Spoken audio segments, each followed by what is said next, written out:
agressor kimligi aniq bo'lib turibdi va kimni ayblash kerakligi ma'lum bo'lib turgan bir paytda muzokaralar dinamikasini o'zgarishiga olib kelishi mumkin. Rossiyaga bosim qiladimi? Qarab. Bunaqa kabinetlarda hali benzopiyoga o'xshagan katta arrani ko'tarib yurishi nima? Tramp bitta shu bir soat o'zida 5 ta xatoga yo'l qo'ydi. Katta strategik 5 ta xatoga yo'l qo'ydi shu Zelenskiy bilan bo'lgan janjal tufayli deb ham tartiblashtirgan holda tahlil qilib berishdi. Birinchi urush to'xtatiladi, keyin kontraktlarga o'tiladi.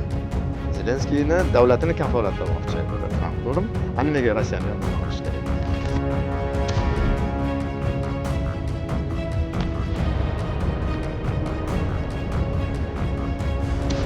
Shunchayam boshlaridan boshladim. Chala degan so'z.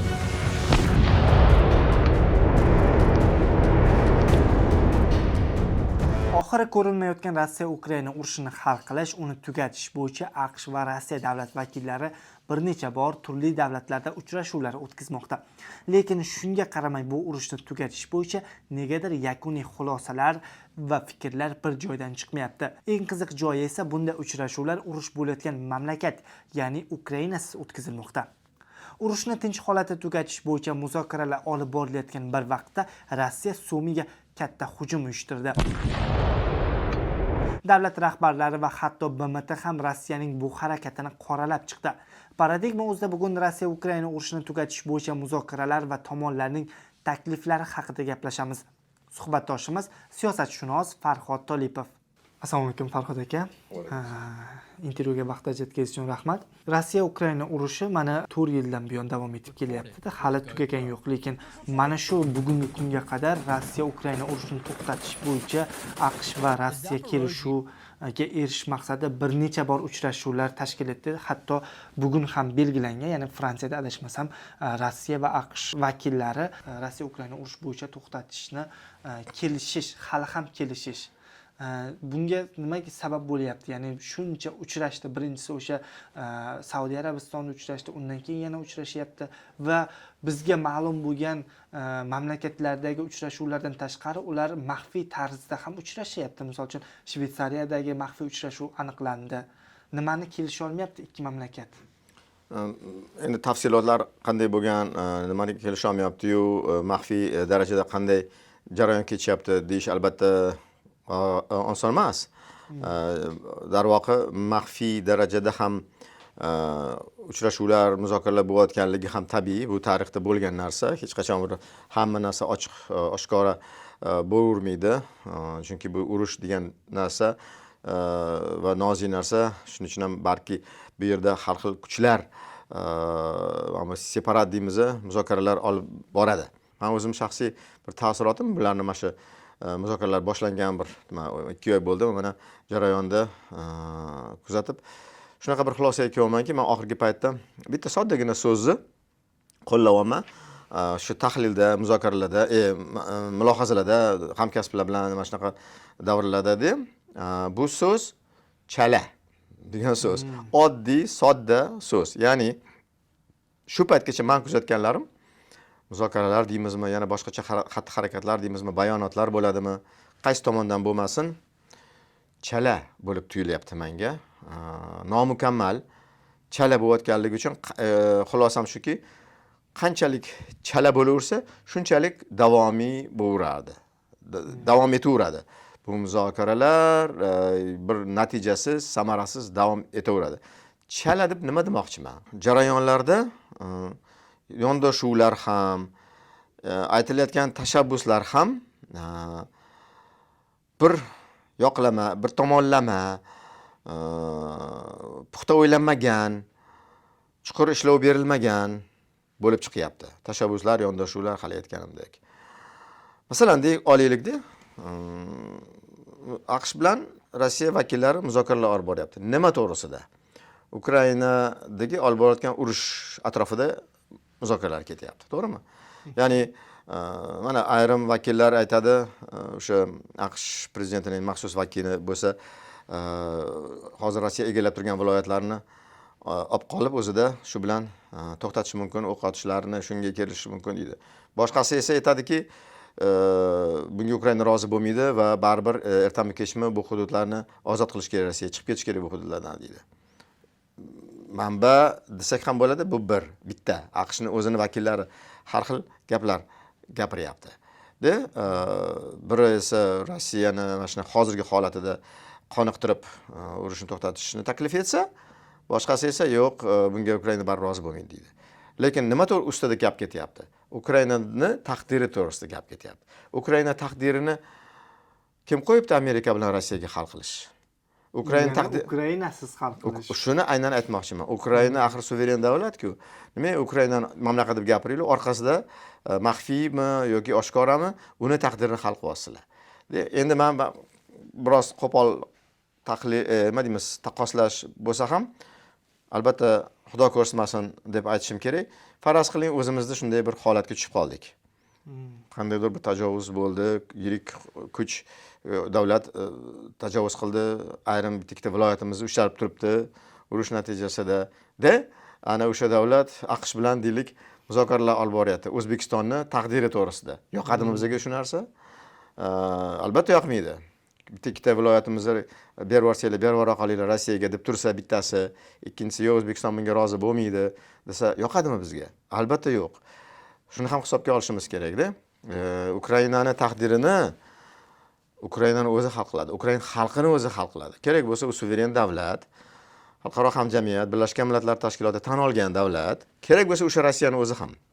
Rossiya o'zi 91-yili Ukrainani mustaqil davlat sifatida tan olgan, o'sha mavjud o'sha paytdagi chegaralar doirasida bo'lib, qanday qilib biz endi Ukrainani taqdirini usiz hal qilishimiz kerak. Ana shuning uchun ham yondashuvlar chala bo'lib, juda ham katta og'ishlar bor xalqaro huquq normalaridan. Xalqaro huquq normalaridan og'ish juda ham jiddiy ikkala tarafdan, ya'ni AQSh tarafidan ham, Trump komandasi tarafidan, Rossiya tarafidan ham xalqaro huquqqa tayanmagan holda anchagina bir subyektiv yondashuv qarashlarni ga tayanib masalan hal qilishga intilishyapti. Bunday yondashuvda savolingizga javob bersam, tezkor ravishda urushni tugatib bo'lmaydi. Har qanaqa yondashuv chalaligicha qolaveradi. Chala ekan, demak, tinchlikni, agarda uni tinchlik deb atasak, qanaqadir bir o'q otishlar shaklida bo'lgan bir holatga kelib qolsak ham chala bo'ladi. Chala bo'laveradi. Shuning uchun agarda biz chala emas, to'la tinchlikka, mukammal, mustahkam, uzoq muddatli, mana Zelenskiy ko'pincha mana shu 3 ta so'zlarni aytadi. Adolatli, uzoq muddatli, kafolatli deb aytadi. Kafolatlangan tinchlikka erishsak, o'shandagina biz rozimiz degandek. Qay darajada hozir AQSh bilan Rossiya orasidagi muzokaralar mana shunaqa kafolatlangan, barqaror, adolatli tinchlikni o'rnata oladi? Katta shubha bor.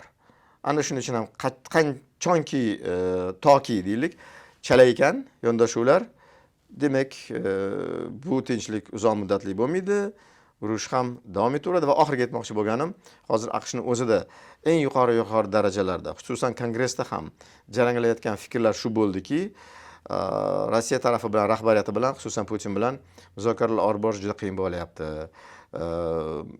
Shunday endi bayonotlar ham jarangladiki, kuzatsanglar, mana aslida qanchalik muzokaralarga o'tirmaylik, qanchalik gaplashmaylik, aslida Rossiya tinchlikka tayyor emas.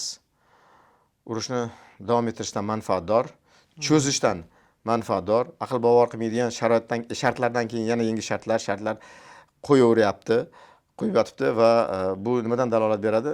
Ular shu urushni davom ettirish, tinchlikni o'rnatmaslikka manfaatdormikin, kelishi bo'lmayapti Putin bilan deydigan ham gaplar jarangladi. Agar aniq eslashimcha, mana men o'zim o'qiganim, agar adashmayotgan bo'lsam, Zelenskiy boshida mayli NATOdan qo'shilmaslikka, Yevropa ittifoqiga qo'shilmasligimiz mumkin, lekin biz Ukrainani o'sha hozir Rossiya bo'lib turgan yerlarni biz Rossiyaga tortiq qilmaymiz. Bizning mustaqilligimiz o'sha 90-yillardagi 91-yilda davlat mustaqilligiga erishgan vaqtdagi chegaralar bilan qolishi kerak deb aytganiga qaramay, baribir bu yoqdan Trump o'zingiz ham boya aytib o'tdingiz, ya'ni Rossiya Ukraina urushi boshlanishiga Zelenskiyni o'zini aybdor qilib qo'yayotganda, bu yoqdan Putin bilan Trampning o'zaro muloqotlari, go'yoki ikki tomondan ham Zelenskiyni o'zini aybdor qilib Rossiyani go'yoki oppoq qilib ko'rsatayotgani AQSh Ukrainadan voz kechganini ko'rsatmaydimi bu? Yo'q, mana qarang. Juda ham qiziq holatni kuzatyapmiz. Haqiqatan ham butun dunyo hayron bo'lib qoldi.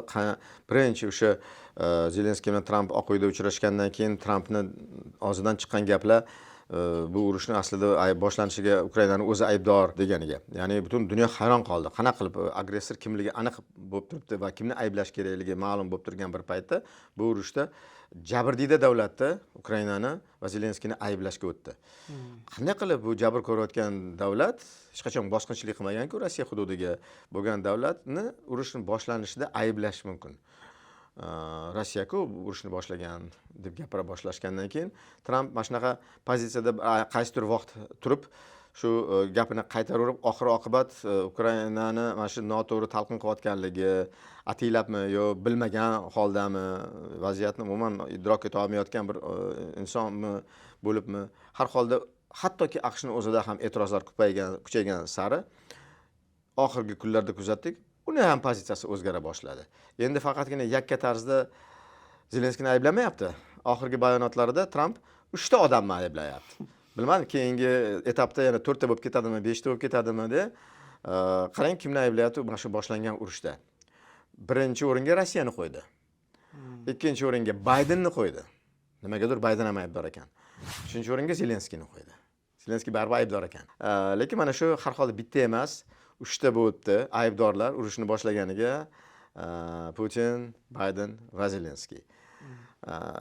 Albatta bu konsepsiya ham, bu yondashuv ham umuman noto'g'ri deb bilaman.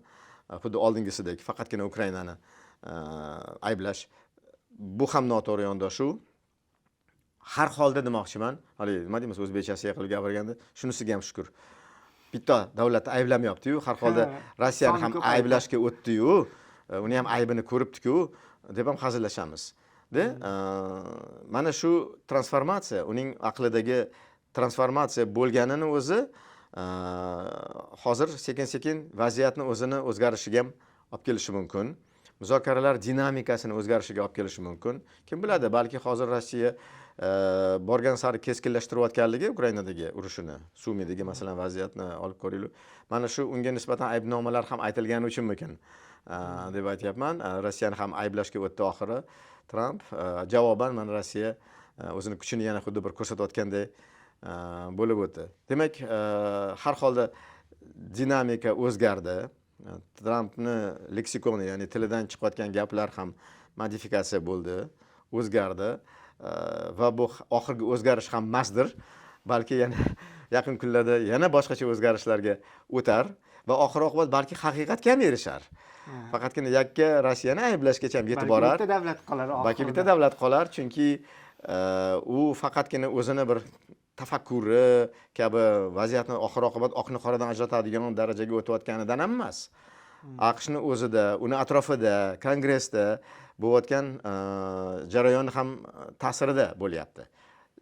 O'zini atrofida o'sha AQSh aholisi unga qarshi protestlar kuchayib ketayotganligini ko'ryapmiz shtatlarda va kongress o'zida.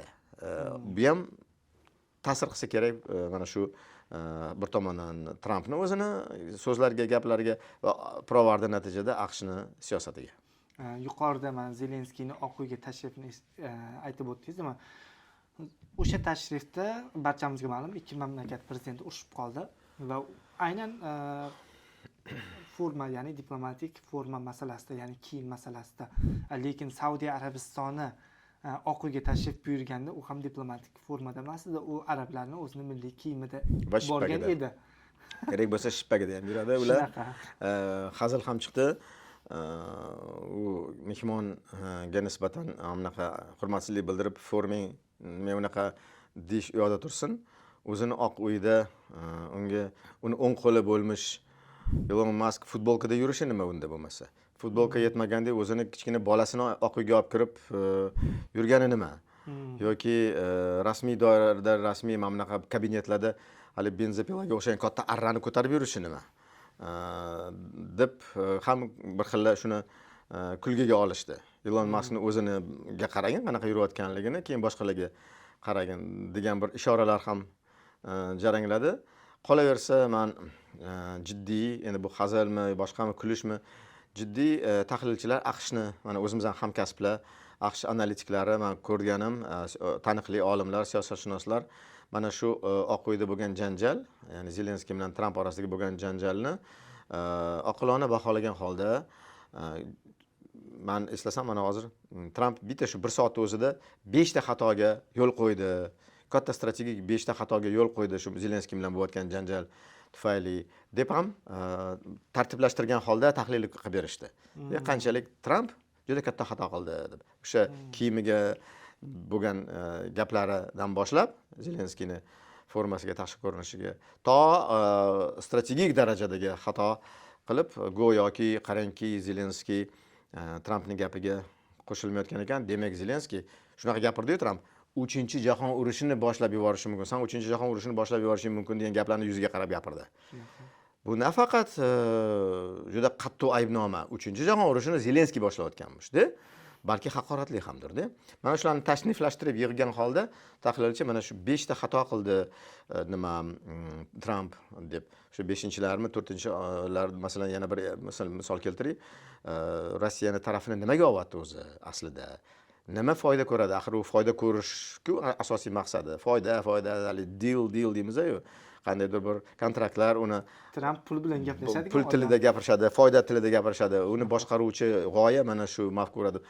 Rossiya bilan nima topasan deydigan savolni ham qo'ydi o'sha tahlilchida. Qanaqa bu? Nima sani undadi Rossiya tarafini olishga deydigan savolni ham ko'tardi demoqchiman-da. Ana shularni yig'ib katta 5 ta xatoga yo'l qo'ydi deb o'zini prezidentini, hattoki mana Amerika olimlari ham ayblashyapti hozir. Hozir Trampning asosiy Rossiya-Ukraina urushini to'xtatishdagi asosiy maqsadlar, ya'ni asosiy gaplardan biri hozirgi yerlarni Rossiyaga berib yuborish. Endi bu o'xshamasligi mumkin, modomiki agar Ukraina, ya'ni prezident va Ukraina xalqi bunga rozi bo'lsa, urush, ya'ni boyaga aytganimizdek mustahkam va kafolatlangan tarzda yakun yetadimi? Menimcha yo'q. Nimagaki buni 2-3 ta masalan tartiblashtirsak, mana mantiqan 2-3 ta sabablari bor. Birinchidan, shuncha qurbonlar bergan Ukraina xalqi 4 yildan beri, mana 4-yil o'tdik, urush davom etyapti. Ikkinchi jahon urushi ham 4 yil davom etgan. Bittagina Ukrainada bo'layotgan urushning davri, qarang, ikkinchi jahon urushining davriga teng bo'lib kelyapti. Ozgina yana kutsak, mana shunaqa davr bo'lib qolar ekan. Shuncha davr ichida ikkinchi jahon urushiga teng bo'lgan davr bo'yicha urushda ukrainlar qancha qurbonlar berdi-da, endi insonlarcha ikkita viloyatdan voz kechishga rozi bo'ladimi? Menimcha hali Ukraina tomonidan bironta ishora bo'lmadi. Biz mayli urushni to'xtatish uchun ham boshqa jabrdiylar bo'lmasin, qurbonlar bo'lmasligi uchun ham ikkita viloyat berib yuborishga rozimiz degan bitta ham gap eshitganim yo'q hali. Na Zelenskiy, na xalq, na jangchilar, armiya hech kimdan bunaqa gapni men eshitganim yo'q. Bunday rozilik bo'lmasa kerak. Bu bir. Ukrainlarning o'zidan. Urushni qonli pallasini to'xtatish uchun hozircha mana shu status quo deymiz, vaziyatni qabul qilishi mumkin Ukraina. Lekin oxirgi yechim sifatida emas. Keyin muzokaralarga o'tib, balki yana bir yangi yechim topilarki, mana shu ikkita viloyatni qaytarib olishga erishilar degan yondashuvga rozi bo'ladi deb o'ylayman. Shuning uchun bu bir. Ikkinchidan, NATOga qo'shilmaslik kabi g'oyalar, fikrlar urushni birinchi kunlarda ham bo'lgan. Ya'ni urushga kirmasdan turib ham agar oqilona bir donishmandlarcha strategiya tilida shunaqa bor, strategic wisdom deyiladi, strategik donishmandlik. Hisob kitobni to'g'ri qilgan holda yondashilganda edi urushdan oldin ham. Ukrainaliklarni, Ukraina rahbariyatini NATOga kirish niyatidan qaytarsa bo'lar edi. Ukrainani ishontirsa bo'lar edi. Qolaversa, bilasizmi, Ukrainani NATOga kirishga to'laqonli haqqi ham bor, huquqi bor. Nimaga Rossiya uni bu huquqdan mahrum qilish kerak? Suveren davlatning suveren huquqi, tanlovi NATO bo'lsa, hech kim uni to'xtatishga haqqi yo'q. Hattoki to'xtatishga ham imkoniyat bor edi demoqchiman. Huquqi bo'lsa ham NATOga kirishga. NATOga aslida kirish niyatini bildirgani bilan Ukraina hali ertasi kuni yo NATOga kirib ketadi degani ham emas edi o'sha paytda. NATOga kirishning anchagina shartlari bor. Anchagina shartlari bor, oson emas.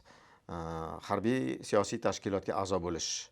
NATOning shartlari bor o'ziga yarasha. Shuning uchun gapirgani bilan, niyat bildirgani bilan ammo tezda amalga oshib ketadigan tez narsa bo'lmas edi. Shuning uchun cho'chish uchun, xavfsirash uchun Rossiya hech qanday sabablar yo'q edi. Shuning uchun urush boshlash uchun hech qanday sabab yo'q edi. Bu urushni hech qanaqa mamlakat gaplar bilan NATOga ishora qilgan holda oqlab bo'lmasdi. Mana biz hozir Zelenskiyni urush boshlamagan, ya'ni asosiy aybdor Rossiya sifatida ko'ryapmiz hozir intervyu davomida va umuman siz bilan qilgan intervyularimizda.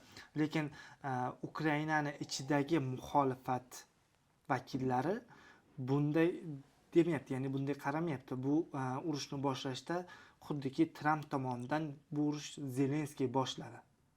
Ya'ni Zelenskiy bu urushni to'xtata olmaydi va asosiy boshlovchi ham bu Zelenskiy degan gaplarni aytyapti-da. Nimaga ular shu fikrga keldi? Ya'ni Zelenskiy tomonidan qanaqadir noto'g'ri harakatlar bo'ldimi? Qanday qilib Zelenskiy boshlagan ekan degan qo'shimcha savol qo'yaylik-da. Nima qildiki Zelenskiy? Nima dediki Zelenskiy? Urush boshlanib ketdi. Bitta o'q otdimi? Qo'mondoniga buyruq berdimiki, armiyaning qo'mondoniga zarba qil Rossiya hududiga deb urushni faqatgina shunday sharoitda boshlaydi. Qarama-qarshi turgan taraf, dushman. Javoban urush boshlaydi. Qanday bahona beribdiki Zelenskiy rossiyaliklarga mana shu Putin oxiri buyruq berdi agressiyaga. Qanday bahona? Birontasini menga keltiringlarki, men shunaqa degan ekan yoki shunday harakat qilgan ekan, shunday qadam qilgan ekanki, Rossiyani o'zgacha chorasi qolmadi desam-da, urushni boshlashdan boshqacha yo'li qolmagan ekan, to'g'ri qilibdi desam-da. Shuning uchun ham bu muxolifat desak, o'zi muxolifatni turi qanaqa, uning qiyofasi kim, darajasi qanaqa, balki u rusparast, Rossiyaparast kuchlardir. U hamma yoqda bor, o'zimizda ham bor bunday kuchlar degandek, shunaqa kuchlar qo'zg'atayotgan ham bo'lishi mumkin, ehtimoldan xoli emas. Bunday vaziyatni hali nima deymiz, janjal urug'ini sepuvchi kuchlar hamma yoqda ham bor. Tinchlikni yana buzuvchi, endigina tinchlikka erishmoqchi bo'lgan ana o'sha Zelenskiy uni urushda boshlashga ayblayotgan bo'lsa, hozir endi tinchlikni o'rnatishda bo'lmasa maqtaylar degan savol ham tug'iladi. O'sha muxolifatga agar Zelenskiyni bir vaqtlar ayblabsizlar, endi Zelenskiy shuncha harakat qilyapti tinchlik o'rnatishga, endi uni qo'llab-quvvatlamaysizlarmi, maqtamaysizlarmi degan kontrdalil ham etishi mumkin-ku. Lekin ular hali beri maqtash niyati yo'q, ya'ni hali ham davom etyapti. Demak, bu yondashuvlar oqilona emas. Demak, bu yondashuvlar subyektiv, kerak bo'lsa provokatsion. Balki kimdir buni orqasida turgan bir qandaydir yovuz kuchlar turib qo'zg'atayotgan ham bo'lishi mumkin. Buni ham ehtimoldan xoli emas deymiz. Bu hamma yoqda bo'lgan, har qanaqa urushda bo'lgan, oldingi urushlarda ham. Demak, men bunga ko'p e'tibor bermagan bo'lardim. Va bunga javoban oxirgi tezis, argument shuki, bir necha vaqt oldin hattoki Trampni o'zi Zelenskiy prezidentlikdan ketish kerak, iste'foga va yangi saylov o'tkazish kerak deb talab qo'ygan edi. Xuddi ali muxolifatga anaqasiga tegirmoniga suv quyayotgandek qilib, ketsin, yangi saylovlar bo'lsin degan talab qo'ygan bir paytda chiroyligina javob keldi Ukrainaning o'zidan. Ukraina parlamenti urush davrida prezident almashmaydi va butun parlament ko'pchilik ovoz bilan Zelenskiyni legitim, ya'ni qonuniy prezident sifatida e'tirof etadi degan qaror chiqazadi parlament va keyin mamlaqa norasmiy haligi so'rovlar bo'ladi-ku xalq orasida, ya'ni prezidentni reytingini aniqlashga qaratilgan so'rovlarda Zelenskiyning obro'si reytingi juda baland kelganligi aniqlagandan keyin men oxirgi kunlarda eshitmadim Tramp haligi talabini qaytarganini. Ya'ni endi saylov bo'lsin, Zelenskiy almashsin deydigan. Ko'rib turibdiki, xalq Zelenskiyning tarafida. O'sha uchrashuvga qaytadigan bo'lsak, o'sha uchrashuvda hatto Tramp Zelenskiyni diktator deb aytgandi, ya'ni sen saylov o'tkazmading, vaqting tugadi, lekin hali sen saylov o'tkazmading, sen diktatorsan degan gaplarini chiqqanda va bizga barchamizga ma'lum, Tramp hukumatga kelgandan keyin Ukrainaga yordam keskin ravishda kamaydi. U Ukrainaga keyinchalik Ukrainaga shu vaqtgacha qaytarilmaydigan deb berilgan pullarni Tramp qayta so'rashni boshladi. So'raganda ham Ukrainadagi mineral metallarni olish bo'yicha. Xo'sh, Ukraina Zelenskiy lekin bunga qarshi chiqdi. Bergan foizi juda katta, ya'ni ba'zilar aytdi 60 ga 40, 70 ga 30 sifatida so'rayapti. Ya'ni Tramp. Zelenskiy esa bunga rozi bo'lmadi, lekin oxirgi paytlarda Zelenskiy qaysidir ma'noda Trampga ham yon bosishni boshladi. Ya'ni mineral o'g'itlarni ular aytgandek 70 ga 30, 60 ga 40% deb bersa ham Tramp Zelenskiy yonini oladimi? Buni bir nechta o'lchamlari bor. Mana ketma-ket qarasak, qaranglar, oldin hattoki Oq uyda ham mana shu bo'yicha mojaro bo'ldi. Tramp Ukrainaga urush paytida 300 milliard miqdorda yordam bergan deb ta'kidlagan bo'lsa, o'sha zahoti kelinglar buni boshdan sanab chiqaylik, mana tekshiringlar degan ma'noda 3 barobar kamroq bergan aslida. AQSh bu yolg'on ma'lumot bo'lib chiqqanligini Oq uyning o'zida Tramp ko'ziga qarab gapirdi. Aksariyat yordam Ukrainaga Yevropa tomonidan bo'lgan deb mamlakatlari bergan. Va oxir-oqibat shu aniq bo'ldi ham va rasman e'lon qilindiki, 100 milliarddan ortiq bo'lmagan ekan ham. Rasman e'lon bo'ldi, bayonot chiqdi va 100 milliarddan ortiq, agar buni qarz so'zi bilan ifodalasak, Ukrainaning qarzi deylik, haligi J.D. Vance'ning tilida gapirganda, qing'ir-qiyshuv tilida gapirganda, minnatdorchilik qarzi, siz bizni oldimizda minnatdor bo'lishingiz kerak deb talab qildi-yu. Ummatda rahmat, minnatdorman desa ham J.D. Vance to'ymadi-ku, minnatdor bo'lishing kerak deganda. Ya'ni 100 milliardligi aniq bo'ldi, undan ko'proq deb endi hech kim ta'kidlamayapti Amerika tarafidan. Baribir aksariyat asosiy yordam Yevropa tomonidan bo'lgan ekan. Lekin bu endi ikkinchisiga o'tamiz. Bu yordamni Tramp ma'muriyati bergani yo'q. Va Tramp oldida majburiyatlari yo'q Ukrainani. Tramp ma'muriyati, Tramp boshchiligida Amerika oldida majburiyati yo'q. Undan oldingi bergan yordam, oldingi ma'muriyat tomonidan berilgan yordam boshqacha qoidalar bilan muvofiqlashtirilgan, boshqacha kelishuvlar va buyruqlar Bayden tomonidan qilingan qarorlar bilan muvofiqlashtirilgan. Uning uchun na Zelenskiy, na umuman Ukraina davlat sifatida mas'ul emas. Undan talab qilish noto'g'ri bo'ladi. Qarz bo'lining deb. Qarz sifatida berilmagan edi ham. U yordam deb berilgan, hattoki beg'araz. Katta qismi beg'araz yordam qaytarilmaydigan. Qaytarilmaydigan yordam sifatida berilgan ekan, keyingi ma'muriyatlar AQShda buni boshqacha qing'ir-qiyshuv talqin qilsa, o'zini keyingi bo'ladigan boshqa kontraktlariga shubha tug'iladi dunyoda. Sen oldingi bo'lgan kontraktlarni noto'g'ri talqin qilib, endi o'zingni foydangga talab qilasan, anaqa qarzdor bo'lmagan taraflar bo'lsa, seni kontraktlaringning o'ziga qanday ishonish mumkin bo'ladi keyinchalik? Ya'ni Tramp boshqa joyda endi qandaydir kontraktlar tuzsa, keyinchalik o'zi talqinni o'zgartirib yuborsa, qanday ishonish mumkin bunaqa davlatga? deydigan savollar tug'iladi. O'ziga qarshi o'zi chiqyapti demoqchiman Tramp. Hatto hozir o'sha AQShga ishonmaslik hozirdan boshlangan. Yevropa ittifoqi mamlakatlari endi AQShga ishonmadi va savdo kamaydi, investitsiyalar kamaydi. Xitoy endi o'zim tilim bilan gapirsam, tariflarni 1000% ga ko'paytirsang ham qo'rqmaymiz bu tariflardan deydigan xuddi bir kayfiyatlarni bildiryapti. Mayli, bu boshqa masala. Ammo bu masalaga qaytsak, endi berilayotgan yordam deganda mana shu noyob, nima deymiz, minerallarga bog'lagan holda AQShning yordamini bog'lash, bu nafaqat strategik, ya'ni urushni olib borish nuqtai nazaridan katta xato bo'lar edi AQSh tomonidan. Balki ma'naviyatga ham bog'lab gapirishimiz mumkin, g'ayriinsoniy bo'lardi. Ya'ni yuzaki qaraganda shunday yaqqol ko'zga tashlangan narsa urushda qon to'kilyapti, odamlar halok bo'lyapti-da, shundan foyda ko'rish niyatida yondashgan Tramp degan taassurotni yaratyapti. Mana xohlaysanmi, men sen davlatingni qutqaraman, cho'kayotgan joyingdan, agardaki sen menga shuncha boyliklarni menga qaytarsang, bersang, yoki mana kontraktlarga imzo qo'ysang, deyishni o'zi g'ayriinsoniy va ma'naviyatga mos kelmaydigan holat. Buni nima deymiz, masalani osta-ustun qilardi. Ya'ni strategik tilda urushni to'xtatish bilan davlat bilan iqtisodiy kontraktlarni tuzishni o'rnini almashtirdi. Birinchi urush to'xtatiladi, keyin kontraktlarga o'tiladi. Birinchi kontrakt, keyin urushni to'xtataman emas. Mana shuni o'rnini almashtirdi Tramp. Ya'ni men senga yordamimni davom ettiraman, agardaki sen menga mana shu noyob metallarni, nimalarni, resurslarni bersang, shunaqa bo'yicha kontrakt tuzsa degan shart qo'yyapti. Bu aytaman, insoniy nuqtai nazardan ham juda ham bir g'alati bo'lib chiqyapti. Ma'naviyatga ham to'g'ri kelmaydigan. Birinchi urushni to'xtatish kerak, keyin o'zaro manfaatli iqtisodiy hamkorlikka o'tish kerak.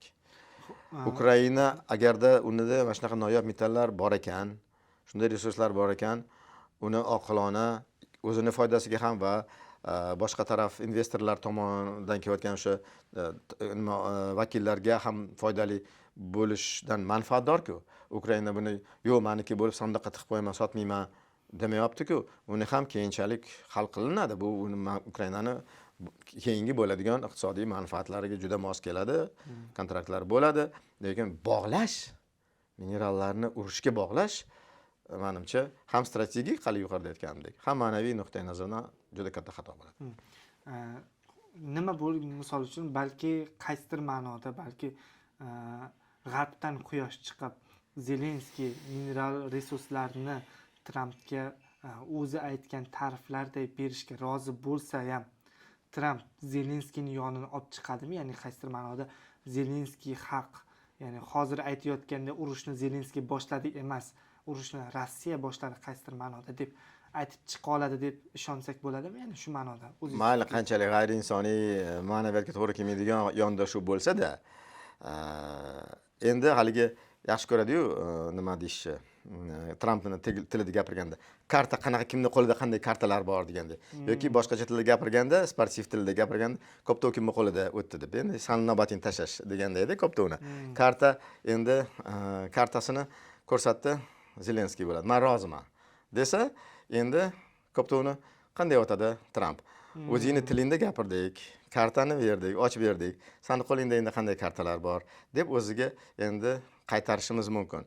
Va'da beruvding, xavfsizlikni ta'minlashga, biz mana bu resurslarni berishga, sotishga rozimiz desa, shundan keyin ham endi yordam bermaysanmi? Urushni to'xtatishga ko'mak bermaysanmi deb o'ziga qarata tosh otish mumkin. Lekin buni ham men hattoki chetga suraman, ikkinchi darajali deyman-da. Nima degani ana o'sha rozi bo'ldi Ukraina? Men iqtisodchi emasman, biznesmen emasman. Trampga o'xshagan haligi nima deymiz? Kontraktlarni tuzadigan deal tilida gapira olmayman. Siyosiy tilda gapirsam-da, bu hali qancha miqdorda bu boyliklar Ukrainada? Aniq hisob kitobini menimcha hech kim hali ko'rsatmagan. Hali bu qanchalik foyda ko'rishi mumkin AQSh investorlari bundan? Ikkinchidan, hozir vayrona bo'lib turgan ko'p joylar Ukrainani birinchi baribir ming qazilmalar boshlasa ham tiklash kerak, zonalarni tozalash kerak, qayerlarda qancha joylarda minalar bor kabi tozalash ishlari, tiklash ishlaridan keyin boshlanadi iqtisodiy ishlar. Baribir xohlaymizmi yo'qmi? Vayronaga aylanib yotibdi territoriyani yarmi deylik.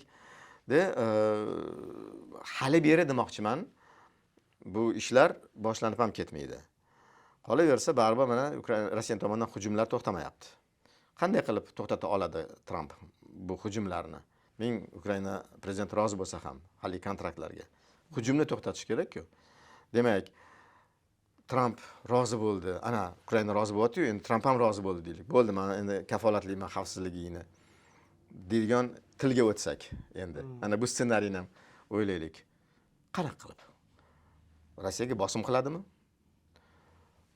Rossiya bilan boshqacha tilda gapirib, qandaydir bilmadim. Rossiyaga kelishuvga erishadimi? Yon borsa, Zelenskiy qaytishi mumkin o'zining va'dalarini. Yo'q, bermayman senga deyishi mumkin. Hali nimaga Rossiyani yonini olsan, meni kafolatlash o'rniga. Zelenskiyni davlatini kafolatlamoqchi Tramp, to'g'rimi? Nimaga Rossiyani yonini olish kerak? Mana bunaqa chalkash har xil gaplar tug'ilaveradi-da. Ya'ni gapirish oson. Trampga eng oson narsa bilasizmi nima? Gapirish. Hali xohlaganini palapartish, gapirish bu Trampga xos bo'lgan xususiyat-da. Amalda tasavvur qiling-ku. Kafolatni berding. Zelenskiy mayli hali qazilmalarni ochib ishlarni boshlashga rozi. u yoqdan hujumlar baribir bo'lyapti. Bu hujumlarni qanday to'xtatasan? Shuning uchun ham boshida nimadan boshladim? Chala degan so'zdan. Mana shu gaplar ham Tramp bilan Zelenskiyga qanaqadir bir deal bo'layotganligi noyob metallar bo'yicha. Bu ham chala. Hamma yondashuvlar, hamma gaplar nomukammal chalaligicha qolyapti. 16 aprelda BMTda ya'ni BMT va Yevropa Kengashi o'rtasida rezolyutsiya bo'ldi. Ya'ni unda AQSh Rossiya tomonidan Ukrainadagi urushga qoralovchi sifatida ovoz bergan. Ya'ni 9 ta davlat Ukrainani qoralovchi sifatida ovoz berdi. Bu yonboshish Ukrainani qoralovchi. Ukrainani. Rossiyaning Ukrainaga qarshi tajovuzini qoralovchi rezolyutsiyaga 9 ta davlat AQSh, Rossiya, Belorussiya, Eritreya, Kongo, Mali, Nikaragua, Nigeriya va Sudan qarshi ovoz bergan. Ukrainani emas, to'g'ri gapiring. Rossiyani qoralovchi. Ukrainani qoralovchi rezolyutsiyani BMT hech qachon qabul qilmaydi. Rossiyani qoralovchi rezolyutsiyaga Belorussiya qarshi chiqishi mumkin, ha. Nikaragua qarshi chiqishi mumkin, ha. Rossiyani o'zi qarshi chiqishi mumkin. Lekin rezolyutsiya aynan Rossiyaga qarshi bo'ladi. Ya'ni bular mana shu 9 ta mamlakat rezolyutsiyaga qarshi chiqdi, tabiiy hol. Ya'ni Rossiya Tomonida. Rossiya tomonidaligini aytdi. U doim shunaqa bo'lib ham kelgan. Ya'ni AQSh bu o'sha davlatlar qatoriga qo'shildi demoqchiman-da. Ya'ni Ukraina bu urushda xuddiki Tramp o'zi aytganda Zelenskiyning o'zi aybdor. Rossiya bu yerda go'yoki oppoq deb ovoz berdi, ya'ni o'sha 9 ta davlat. Bu AQShda Rossiya tomonining tarafini tan olganini anglatmaydi. Ha, anglatadi. Mana shunday bo'ldi. Ilk bor, birinchi marotaba mana shu rezolyutsiyalar qabul qilish jarayonida AQSh ovoz berishda Rossiya tarafini oldi. Ilk bor. Lekin baribir hali yuqorida aytganimdek, endi bu bir oycha bo'lib qoldimi shu rezolyutsiya qabul qilinayotganda Tramp. Bu 16 aprelda qabul qilindi bu rezolyutsiya. Unda boshqa rezolyutsiyani gapiramiz hozir. Buni endi hozir aniqlash kerak bo'ladi. 16 aprel kuni Birlashgan Millatlar Tashkiloti Bosh Assambleyasida BMT va Yevropa Kengashi o'rtasida hamkorlik bo'yicha rezolyutsiyaga qarshi ovoz berdi. AQSh. BMT va Yevropa Ittifoqi Kengashi o'rtasida hamkorlik bo'yicha rezolyutsiyaga, Rossiyaning Ukrainaga qarshi tajovuzini qoralovchi rezolyutsiyaga 9 ta davlat AQSh, Rossiya, Belorussiya, Eritreya, Kongo, Mali, Nikaragua, Nigeriya va Sudan qarshi ovoz bergan. Ammo shunga qaramay u qabul qilingan. Rezolyutsiya qabul qilingan. Chunki rezolyutsiya ko'p ovoz bilan qabul qilinadi. Va baribir qoralandi. Rossiya o'sha ovozda 16 aprelda 9 ta ovoz oldi. AQSh kimning tarafini oldi? Mana shunisi aniq bo'lish kerak. Rossiya tomonidan olib chiqdi. Chunki undan oldingi bo'lgan rezolyutsiyada, sal oldinroq bo'lgan rezolyutsiyada Amerika vakili Rossiya foydasiga ovoz bergandi. Rossiya tarafini olgan edi. Hozir qanday bo'lganini yana bir aniqlash kerak, lekin baribir yuqorida eslatdim-ku. Trampning o'zini bayonotlari ham biroz mazmunan o'zgardi. Shu paytgacha u boshidan boshlab, mana shu yanvardan boshlab Zelenskiyni va Ukrainani yakka tarzda ayblagan bo'lib turgan bo'lsa, hozir oxirgi kunlarda Rossiyani ham ayblayapti. Rossiya hattoki birinchi aybdor, ikkinchi o'rinda Bayden ekan, hattoki uchinchi o'rinda Zelenskiy ekan. Agar shunday bo'lsa, qanday qilib hozir Rossiyani tomonidan olish mumkin AQSh BMTda? Agar o'zini ayblayotgan bo'lsa. Shuning uchun biroz ziddiyatli vaziyat bo'lib turibdi hozir. Aytaman, oxir oqibat mana shunaqa eksperimentlar orqali tilda haqiqiy aybdori topar. Tramp ham ko'zi ochilib, balki o'shandagi ovoz berish jarayonida ham o'z aksini topar bu pozitsiya. So'nggi savoli, mana o'zimizda mahalliy siyosatshunos va iqtisodchilar ham Rossiya Ukraina urushini o'zini taxminlarini, xato bo'lsa-da o'zini taxminlarini bermoqda. Ya'ni 2024-yil oxiri tugaydi yoki may yoki aprel oylarida deb aytgan. Sizda o'zingiz taxminingiz bormi? Ya'ni qaysi muddatda biz tugaydi deb ayta olamiz? Hozirgi real voqealardan kelib chiqqan holatda. Ha. Ikkita mantiqiy agarda fikr bildirsam, birinchisi yuqorida aytganimdek, yana qaytaraman shu soddagina so'zni, toki yondashuvlar chala ekan, nomukammal ekan, bir tomonga og'ish, bir tomonni manfaatini bo'rttirish, ikkinchisini kamsitishga o'xshagan chala yondashuvlar davom etar ekan, urush ham tugamaydi. Va tugasa ham hali o'q otishlarni to'xtatish shaklida ular yana urush jangovar harakatlar qo'zg'alib ketishi mumkin deb o'ylayman. Chunki manfaatlar to'laligicha qoniqqan bo'lmaydi bu paytda. Demak, chala yondashuvdan voz kechib, ancha strategik tafakkurni ishga solgan holda masalani hal qilishga harakat qilish kerak. Ikkinchidan, tezroq urush tugashiga faqatgina bitta dalil bor deb o'ylayman. U ham bo'lsa, tajovuz qilgan davlatning o'zi, agressorning o'zi charchaganligi. Ya'ni o'zi talofat ko'rdi, Rossiya. Shunchalik ko'p talofat ko'rdi, shunchalik ko'p yo'qotishlarni o'zi boshidan kechirganligi uchun hattoki dunyodagi eng qoloq, eng zaif, eng bo'sh davlat bo'lmish rivojlanish nuqtai nazaridan Shimoliy Koreyadan yordamga muhtoj bo'lib qoldi. Shimoliy Koreya o'zi yordamga muhtoj. Ammo uning askarlariga, uning harbiy yordamiga muhtoj bo'lganligi dunyodagi eng qudratli davlat degan maqomga da'vogarlik qilayotgan Rossiya o'zini kuchi hudud yetmagandek Shimoliy Koreyani askarlariga muhtoj bo'lganligi aynan o'zi talofat ko'rganligidan dalolat beradi, o'zi charchaganligidan dalolat beradi menimcha. O'zi zaif bo'lib qolganligidan dalolat beradi. Ko'p statistik ma'lumotlarga qaraganda bir necha yuz ming odamlarni yo'qotgan Rossiya shu urushda. Buni rossiyaliklarning o'zi ko'rmayaptimi? O'zi noroziliklari kuchaymaydimi shundan keyin? Oilalar, ota-onalarni, o'sha o'g'illarini yo'qotayotganligi qachongacha buni kutish mumkin deb Rossiyaning o'zida mana shunday ijtimoiy fikr o'zgarishi mumkin. Bu ikki. Ya'ni birinchidan o'zi talofat ko'rganligi, ikkinchidan noroziliklar Rossiyaning o'zida ko'payishi mumkinligi va uchinchisi eng muhimi. Nima uchun muzokaralarga kirishyapti Rossiya? Mana Saudiya Arabistonda bo'ldi, boshqa bo'ldi, Jenevada bo'ldi deymiz, maxfiy bo'lyapti deymiz. Demak, o'zi ham qidiryapti variantni. Bu urushdan, nima deymiz, mamlakat qo'shtirnoq ichida yuzi shuvut bo'lmasdan chiqishga bitta maqsadiga erishgani yo'q, lekin chiqib ketish uchun ham endi yuzi shuvut bo'lmasdan, sharmanda bo'lmasdan chiqib ketish kerak. Aks holda bu nimaga urushding bo'lmasa deydigan savollar tug'iladi-da. Bo'lmasa-ku hech narsaga erishmadi hali. Ana shuni izlayapti. Ya'ni bo'lmasa-ku hech qanday muzokaralarga ham bormasdi. Men butun Ukrainani hal egalayman, Kiyevgacha boraman deb turaverardi-ku. Muzokaralar tilida gapira boshlaganligi, mana Lavrov va boshqalar Saudiya Arabistonga kelishlari, hattoki Tramp birinchi ularning tarafini olganda darrov 180 gradusga propagandistlarning tili o'zgarganligi, AQShni shu paytgacha baqiroq darajada dushman deb gapirib turgan propagandistlar birdaniga xursand bo'lib ketishdi. Trampga iliq so'zlar gapira boshlashdi. Ya'ni ularda ham mana shunday kayfiyat, ya'ni tinchlikka intilish kayfiyati yo'q emas. Agar shularni hisobga olsak, inobatga olsak, mana yuqorida aytganlarim, balki mana shu yaqin kelajakda, bilmadim, bu yil qandaydir bir, nima deymiz, mo'jizaviy yechim topilar va bu yil o'zida to'xtar urush. Har holda diplomatik jarayon boshlangan ekan.